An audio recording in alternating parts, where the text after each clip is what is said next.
कृष्णं वंदे जगद्गुरुं। काम एष क्रोध एष रजोगुण समुद्भवः महाशनो महापाप्मा विद्धेनमिह वैरिणम्। बहुत अच्छा गीता का यह श्लोक है कि मनुष्य पाप क्यों करता है, मनुष्य कोई भी गलत आचरण क्यों करता है। जो चीज दूसरे मनुष्य के लिए और स्वयं के लिए भी हितकारी ना हो, ऐसा काम मनुष्य क्यों करता है। तो उसका उत्तर देते हुए श्री कृष्ण जी कहते हैं, इसका मूल कारण काम और क्रोध है। अब प्रश्न उठता है कि काम क्या है। जब आप वैदिक दर्शन पढ़ेंगे तो उसमें मनुष्य जन्म का मूल प्रयोजन पुरुषार्थ बताया गया है। पुरुषार्थ अर्थात धर्म,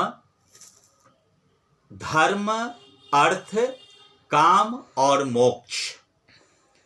ये चारों को, इन चारों को प्राप्त करने के लिए इस संसार में मनुष्य का जन्म होता है। अब प्रश्न उठता है कि धर्म क्या है। तो वो कर्तव्य कर्म जो खुद के हित में भी हो और दूसरे के हित में भी हो, ऐसा जो कर्म है उस कर्म का नाम धर्म है।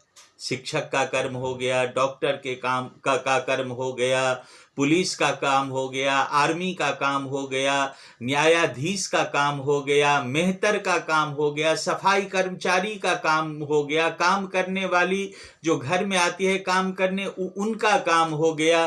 तो ये सारे कर्म जो हैं ये कर्म धर्म कहलाते हैं। धर्म के बाद है अर्थ, अर्थात कर्म से हम जिस धन को प्राप्त करते हैं उस धन का नाम अर्थ है। अब यहां पर अर्थ के बाद है काम। जिस काम की चर्चा इस श्लोक में श्री कृष्ण जी करते हुए कहते हैं कि काम और क्रोध ये दो ही पाप के मूल हैं। लेकिन वैदिक दर्शन में काम की प्राप्ति को भी गलत नहीं माना गया है। कब? गीता में भी काम को गलत नहीं माना गया है। काम क्या है? सबसे पहले काम शब्द का अर्थ समझे। काम मतलब कामना, डिजायर, ये कामना है। अब कामना, मान लीजिए ठंड का मौसम है और स्वेटर पहनना शरीर की रक्षा के लिए, शरीर को ठंड से बचाने के लिए स्वेटर पहनना हमारी कामना है। ये शॉल ओढ़ना हमारी कामना है। अब उस कामना के लिए क्या चाहिए? तो यही काम है, जो काम है वही कामना है। इसके लिए क्या चाहिए? तो इसके पीछे चले जाइए, धन, अर्थ चाहिए। काम से पहले अर्थ था, अर्थ यानी धन था। अब धन तो दो तरह से प्राप्त किए जा सकते हैं, अपने कर्तव्य कर्म के द्वारा किसी को नुकसान न करते हुए, और दूसरा जो गलत राह है, चोरी, डकैती, झपटमारी, इन सब के द्वारा, लूटना, तो इन सब के द्वारा भी धन प्राप्त किया जा सकता है। तो इसलिए धन से पहले धर्म था। यानी केवल आपका जो कर्तव्य कर्म है, जिस कर्म में आपको भी फायदा हो और दूसरे को भी फायदा हो, उस कर्तव्य कर्म से अर्थात धर्म से, धर्म शब्द का अर्थ ही कर्म होता है। धर्म शब्द कर्म शब्द का पर्यायवाची शब्द है। शरीर यात्रा के लिए जिन कर्तव्य कर्मों को हम धारण करते हैं, उन कर्तव्य कर्मों का नाम धर्म है, जिसमें दो को फायदा हो, लेकिन जिसमें सिर्फ करने वाले को फायदा हो वही अधर्म हो जाता है। तो धर्म है, तो धर्म से प्राप्त, इसीलिए धर्म के बाद अर्थ है। यानी कर्तव्य कर्म के बाद जो हम धन पाते हैं, और उस धन से जब हम अपनी कामना की, इच्छा की पूर्ति करते हैं, इच्छाओं को अपने बस में रख करके, क्यों कि कामना अनंत है। इस संसार में कोई अरबों खरबों रुपये कमा ले, धन कमा ले, धन से कभी इंसान तृप्त नहीं होता है, और ना ही केवल धन से मनुष्य सुखी हो सकता है। जिनको लगता होगा कि धनवान लोग जो हैं बहुत सुखी रहते हैं, कभी उनके साथ 7-8 दिन बिता करके देखिए, तब आपको महसूस हो जाएगा कि क्या सचमुच में ही वो सुखी होते हैं। ऐसी कोई बात नहीं है। सुख के लिए कर्तव्य कर्म से उपार्जित धन, और उसके द्वारा अपनी कामना की पूर्ति, इच्छा की पूर्ति, जो सांसारिक इच्छाएं होती है, ठंड से बचने के लिए, गर्मी से बचने के लिए लोगों को घर चाहिए। घर सांसारिक इच्छा है, उस घर के लिए क्या होगा, तो अर्थ चाहिए। अर्थ कहाँ से होगा, तो फिर वही पीछे चले जाइए कर्तव्य कर्म से। तो इस तरह से जब हम धन का अर्जन करते हुए अपनी सांसारिक इच्छाओं की पूर्ति करते हैं, तब वह काम जो है दुखदाई नहीं है, कष्टदायी नहीं है। लेकिन श्री कृष्ण जी जिस काम की बात करते हैं, उस काम में, अभी जिस काम की बात यहां पर कर रहे हैं इस श्लोक में, उस काम में धर्म गायब होता है। और अगर अर्थ होता है, या फिर इंद्रियों को जो सुख चाहिए, जो सुविधा चाहिए, आंखें जो देखना पसंद करती है, हम आंखों को वही दिखाएंगे। जिह्वा जिस चीज का आस्वाद पसंद करती है, हम जिह्वा को वही आस्वाद देंगे। कान जो जिन बातों को सुनना चाहती है, कान को हम वही सुनाएंगे। अब मान लीजिए कि कोई ऐसा व्यक्ति है जो आंख उसके अधीन नहीं है, वह आंखों के अधीन है। कान उसके अधीन नहीं है, जिह्वा उसके अधीन नहीं है, वह जिह्वा के अधीन है। एक छात्र है, किसी कंपटीशन की तैयारी कर रहा है, पेरेंट्स ने कुछ पैसा दिया कि जाओ बेटा इस किताब को खरीद लाओ। वो गया, फिल्म देख लिया उस पैसे से। वो गया किसी बदचल्ली में उस पैसे को खर्च कर दिया। कोई बुरा काम कर लिया, खूब मिठाई खरीद करके जीवा को खुश करने के लिए कोई अच्छा सा रेस्टोरेंट में बैठ करके, तो उसकी पढ़ाई छूट गई ना। तो काम के अधीन है।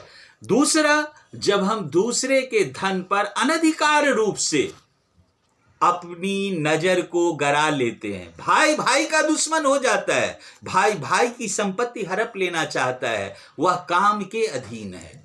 दुर्योधन जो कौरव थे, वो पांडवों की संपत्ति को हड़प लेना चाहते थे, धोखे से हड़प लिए थे, वो काम के अधीन है। तो जब भी हम बुराई के माध्यम से किसी तरह का सुख चाहते हैं, किसी दूसरे के संपत्ति को हड़प लेते हैं, निश्चित रूप से हम काम के अधीन हो जाते हैं। और जब जब उसमें हमें असफलता मिलती है, तो क्या होता है, हम क्रोधी स्वभाव के हो जाते हैं। क्यों? क्योंकि हमें दूसरे का उपार्जित किया हुआ चाहिए, दूसरे के अधिकार का चाहिए, तो वहां पर कई बार असफलता मिलने की भी बात हो जाती है। आपने देखा होगा पूरे महाभारत में दुर्योधन को हमेशा गुस्से में ही बोलता रहता है। क्यों? क्योंकि वो दूसरे के धन को अपना समझने का प्रयत्न करता है। तो काम एष क्रोध एष रजोगुण समुद्भवः। जब हम केवल स्वयं को ही सब कुछ समझते हैं, पूरी धरती के लोगों को अपने जैसा नहीं समझते हैं, केवल स्वयं के सुख को सुख समझते हैं, केवल स्वयं के दुख को दुख समझते हैं, दूसरे के सुख और दुख को जब हम सुख और दुख नहीं समझते हैं, ऐसी स्थिति में हम एक तरह से कामी कहलाते हैं, यानी केवल काम को महत्व देने वाले व्यक्ति कहलाते हैं। और उसी कारण मनुष्य का स्वभाव जो है, व्यक्ति का स्वभाव जो है, ऐसे व्यक्ति का धीरे धीरे क्रोधी स्वभाव का हो जाता है। तो श्री कृष्ण जी कहते हैं कि मनुष्य कोई भी जो पाप करता है, वह इसी अनधिकार चेष्टा के कारण, जब वह जो चीज उसका नहीं है, जो चीज उसके कर्तव्य कर्म से प्राप्त नहीं है, जिस चीज पर उसका अधिकार नहीं है, उसको जब वह अपना समझने लगता है, तो यही समस्त पापों का मूल हो जाता है। क्योंकि वह केवल और केवल कामी स्वभाव का हो गया है, अर्थ और धन के ऊपर उसका जीवन आधारित हो गया है और धर्म खत्म हो चुका है, अर्थात कर्तव्य कर्म उसके जीवन से खत्म हो चुका है। और जिसके जीवन से कर्तव्य कर्म समाप्त हो जाता है, अर्थात धर्म समाप्त हो जाता है, और अर्थ और काम के ऊपर जिसका जीवन आधारित हो जाता है, वो इस संसार में भी कभी अंतःकरण से स्वयं को सुखी अनुभव नहीं कर सकता। कभी वो सुखी अनुभव नहीं कर सकता। दूसरों को लगे कि अरे देखो उसने गलत तरीके से धन अर्जन कर लिए, आज इतना अमीर हो गया, ये हो गया, वो हो गया, लेकिन वो सुखी कभी नहीं हो सकता आंतरिक रूप से। तो जो आंतरिक रूप से सुखी नहीं हो सकता वह बंधन में होता है। और जो मैंने मनुष्य जीवन का मूल प्रयोजन पुरुषार्थ की प्राप्ति बताया, तो पुरुषार्थ में धर्म, धर्म से युक्त अर्थ, धर्म पुनः कह रहा हूं, धर्म मतलब कर्तव्य कर्म, कर्तव्य कर्म से युक्त अर्थ, अर्थ से युक्त आपकी कामना की पूर्ति, और उसके बाद इस संसार में आपका निर्भय जीवन है। उस निर्भय जीवन का नाम मोक्ष है। और जब इस संसार में हम मोक्ष को प्राप्त करते हैं, तभी हम इसके इतरेतर जो संसार होगा, परलोक होगा, वहां हम मोक्ष के भागी बन पाएंगे। अन्यथा हम ना तो इस संसार में निर्भीक जीवन जीते हैं, निडर जीवन जीते हैं। जब हम गलत तरीके से अपनी कामना की पूर्ति का प्रयत्न करते हैं, फिर हम दूसरे संसार में, परमात्मा के संसार में कैसे निर्भीक जीवन जी सकते हैं। तो श्री कृष्ण जी ने कहा है कि काम और क्रोध बिना कर्तव्य कर्म के इच्छा से अधिक, सामर्थ्य से अधिक कामना और उसकी पूर्ति ना होने पर जो क्रोध होता है, जिस कारण मनुष्य बहुत बहुत गलत कर्म करना शुरू कर देता है, हिंसा, हत्या, बहुत सारे बुरे कर्म, संसार के जितने बुरे कर्म हैं, इन्हीं कारणों से व्यक्त करता है। तो हमें इनसे बचना चाहिए ताकि हम पाप कर्म से बच सकें। आज के इस श्लोक में इतना ही। पुनः गीता के किसी श्लोक के साथ आपके समक्ष उपस्थित होऊंगा।